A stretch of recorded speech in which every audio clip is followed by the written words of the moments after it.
Diolch Llywydd. Un ffordd gost effeithiol o wella rhwydweithio ffyrdd ydy chwilio am gyd-fuddsoddiad. Mae o'n bosib weithiau. Mae yna sôn wedi bod ers tro am gael y National Grid i gyfrannu at gost pont newydd dros y Fenai mwyn cludo gwifrau fel rhan o gynllun Wylfa newydd. Pont fydda yn caniatáu seiclo diogel er enghraifft i'r gwaith i Barc Menai am y tro cyntaf.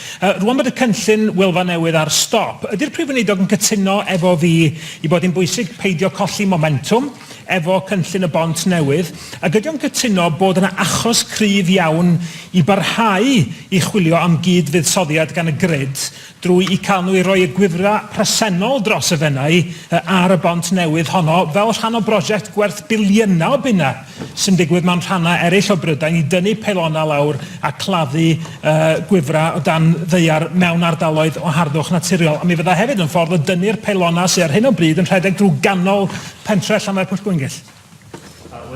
I'r aelod am y pwyntiau. Dwi'n cytuno mae yn pwysig i ni ddim colli momentum yn y cynllun sydd da ni ar y trydydd bont dros y Menai, ond dwi'n gwybod mae'r gweinidog yn ymwybodol am hynny, a mae'r oedi yn Wylfa ni'n awyddus bydd yr oedi yn Wylfa ddim yn mynd i cael effaith ar y cynllun am y bont newydd. Mae yn pwysig i tynnu bobl eraill i fewn, a National Grid yw ran o hynny, ond mae partneriaeth eraill ni'n gallu feddwl amdano.